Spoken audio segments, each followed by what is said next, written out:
Depois de João ter sido preso, foi Jesus para a Galileia, porquanto o evangelho de Deus dizendo, pregando o evangelho de Deus dizendo, e tendo estado cumprido o reino de Deus, está próximo. Arrependei-vos e crede no evangelho. Caminhando junto ao mar da Galileia, viu dois irmãos, Simão e André, que lançavam a rede no mar, porque eram pescadores, e disse-lhe, vinde após mim, vos farei pescadores de homens. Então eles deixaram imediatamente as redes e o seguiram. Pouco mais adiante viu Tiago, filho de Zebedeu, João, seu irmão, que estava no barco consertando redes, e logo chamou, dizendo, e eles deixando o barco, seu pai Zebedeu e os empregados seguiram Jesus. Disse-lhe Jesus, vinde após mim, vos farei pescadores de homens. Bom dia, Brasil. Queridos, nós queremos salientar dentro da nossa visão teológica, dentro da nossa visão cristã, que o que a igreja passa para o mundo e o que deve passar para o mundo. Que esse mundo entenda o plano da salvação de Jesus. Viver graciosamente é viver debaixo da graça de Deus. E as mensagens que Jesus passou para a igreja é uma mensagem da graça de Deus, aonde as pessoas devem viver bem.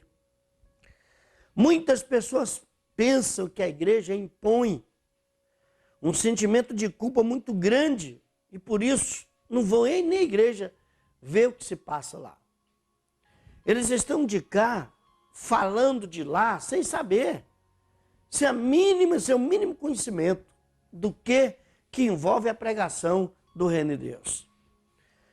Entretanto, queridos, escândalos que acontecem nas igrejas, às vezes têm tirado o foco da igreja e a imagem da igreja.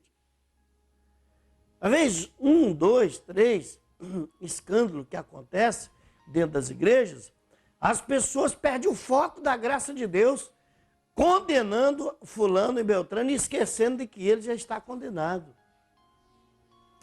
Quando nós agimos assim, nós mesmos é que escolhemos como que a igreja deve ser. E a igreja de Jesus foi ele que constituiu e construiu, então deve ser do jeito que ele planejou ser. Então, para milhares de pessoas que andam titubeantes na rua, milhares, tanto dentro e fora da igreja, ainda não entenderam a mensagem da graça de Deus, ainda não entenderam. Uns vão para a igreja para esconder de pecado, outros ficam de fora porque o pecado é bom. Não entenderam a graça de Deus. Meus queridos, a graça de Deus, a mensagem de Jesus é muito clara. A maioria das pessoas acreditam que se elas forem razoavelmente boas, se elas forem não prostituírem, não matar, não roubar, e se fizerem o bem durante a vida, conquistarão um lugar no céu. Se é tão simples assim, quem realmente precisa da graça de Deus? Se através da minha bondade, da minha ajuda à sociedade, aos pobres, me levar e garantir um cantinho no céu, o que seria da graça de Deus seria inútil. Não é simples assim. A mensagem de Jesus Cristo é exatamente esta. E da igreja deve ser esta também. A graça triunfa sobre o pecado. E a graça é um dom imerecido. Por tudo que nós fizermos nesse planeta, de bom, de ajuda, não paga e nem equipara o pagamento da graça, porque ela já fala graça, porque ela é impagável. O salmista diz assim, que daria eu em troca de todos os benefícios? Que seria eu? Qual seria a condição financeira, psicológica, trabalhista, que alcançaria quitar a dívida com o Senhor? Porque é a graça. no século XVI surgiram um redescobrimento desse ensinamento. No século XVI, eles descobriram esse ensinamento de Cristo e descreveram como salvação pela graça. Eu sou salvo pela graça. Isso está em Efésios 1:8. E pela graça sois salvos. Isso não vem de vós, é dom de Deus, não de obras, para que ninguém se glorie. A graça é um presente de Deus. Não é um carro, uma casa. Eu fico doente quando eu vejo um indivíduo escrevendo um carro. Presente de Deus. Pelo amor de Deus. Isso é um pedacinho da herança que Deus está lhe dando. Presente é só salvação. Só. Já pensou Deus ocupar em dar um carro para mim de presente? Ocupar em dar uma casa? Seria muito vulnerável. O presente que Deus nos dá, ele é impagável, introcável. Meus amados, em 1970, houve a vinculação na América do Norte de um livro chamado Pela Graça, baseado na graça de Deus. Foi o livro mais lido nos anos 70. Sabe por quê? Porque as pessoas descobriram que não precisa se esforçar, se autofragelar para ser salvo, porque Deus em Cristo Jesus já pagou isso para nós. Tem gente auto se fragelando, perdendo noite de sono para ir para o céu. Meu querido, você está debaixo de uma graça ou debaixo de um jugo? A graça de Deus, ainda assim muitas pessoas não entendem a base do que é a graça de Deus. Meus amados, ocasionalmente podemos vê-la de relance num bom livro, num bom filme, mas precisamos de uma maneira muito prática para compreender a graça de Deus. Eu preciso experimentar da graça de Deus. Eu não posso, como muitos fazem, fica daqui subjugando o que se passa nas igrejas. Porque houve um escândalo, houve um adultério. Meu querido, se você for basear isso, você tem que morrer, desaparecer do mundo. Porque o mundo jaz no maligno. Na igreja é um pedacinho ainda que está preparando para encontrar com Cristo. Se você achar que a igreja não é o seu lugar, porque você viu um escândalo ali esporadicamente, se a igreja tem 4.000 membros, e 2, 10, 20 dá escândalo, 50, lembra que Jesus escolhera 12 apóstolos e um deles era diabo, vivo, encarnado em Judas. Então você não pode morrer fora da graça, querendo uma igreja do seu estilo, porque ela ia desaparecer do mundo. A igreja tem que ser do estilo de Cristo, aonde nós temos que aprender a viver juntos das diferenças. Pensa Jesus quando foi lavar os pés dos discípulos. Jesus lavando o pé de Judas, sabendo que o ia trair, que o ia levar à morte, mas ele fez com a mesma classe que ele fizera aos outros. Esta é a mensagem da graça. É levar um evangelho igualitário, sem parcialidade, imparcial, e fazer com que as pessoas triunfem debaixo ou sob a graça de Deus.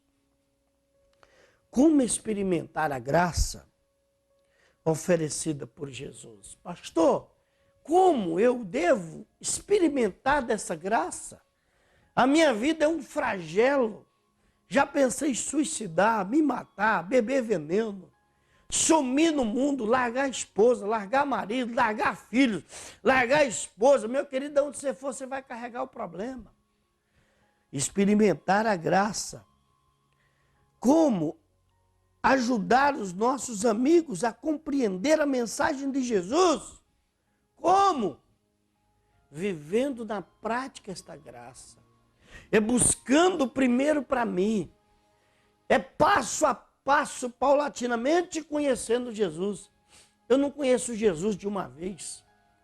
Porque eu não me santifico de uma vez, eu não me purifico de uma vez. Enquanto estivermos vida, vamos conhecendo paulatinamente a graça de Deus e ensinando os outros que ela não é um passo de mágica.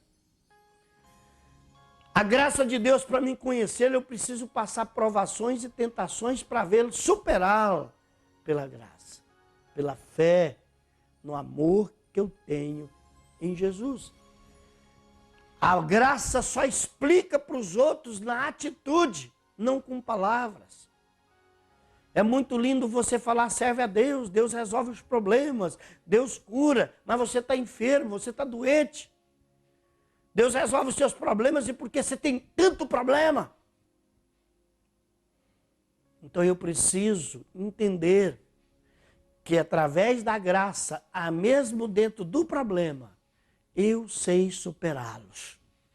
Eu sei vencê-los um por um. Eu, quando venço um problema, eu já digo, Senhor, me dê força para vencer o que vem a seguir. Porque se eu não posso viver sem problema, senão eu não sei como viver debaixo da graça. A graça tem que superar todas as minhas expectações, as minhas frustrações, meus desejos e resoluções. A graça é maior do que isto. Maior do que a enfermidade que lhe assiste no leito. A graça é aquilo que nos deixa feliz em qualquer circunstância das nossas vidas. Amanhã eu quero falar para você outra coisa muito linda, maravilhosa. É o escândalo que a graça provoca. Ninguém entende, porque Deus ama o drogado. Ele só não ama a droga. Então que Deus possa te abençoar nesta manhã. E que você possa entender que a graça de Deus é um passo exclusivo dele para o pecador. Nada de você comove Deus, a não ser a sua obediência à palavra dele. Você pode fazer bem, pode distribuir os bens aos pobres, pode subir numa montanha e cair, queimar seu corpo. Não comove Deus. O que comove Deus é a sua obediência, a minha obediência à palavra dele. Vem conosco. Vamos orar? Meu Deus, em nome de Jesus. Nós agradecemos imensamente por esta graça impagável, introcável, insubstituível. E que muitas pessoas jogam fora seu mero entendimento de que a tua palavra simplesmente nos quer do lado de Cristo. O Senhor não nos cobra nada, o Senhor não coloca peso sobre nós. É uma leveza tremenda que o nosso ser recebe por tirar a carga que o pecado impõe. Abençoe os ouvintes nessa manhã. Abençoe todos aqueles que nos ouvem, que querem fazer parte dessa graça, que venha em nome de Jesus. Abençoamos os enfermos nesta manhã que sente dores, às vezes até desenganado dos médicos. Nós ministramos a bênção e até mesmo a cura do Senhor. Abençoe aqueles filhos rebeldes que abandonaram seus pais, deixando frustrados, indignados, que eles voltam no arrependimento, na graça de Jesus, porque a graça é conciliadora. Nós oramos por essa cidade em nome de Jesus. Amém. Mas nunca é tarde, não. Sai da escuridão.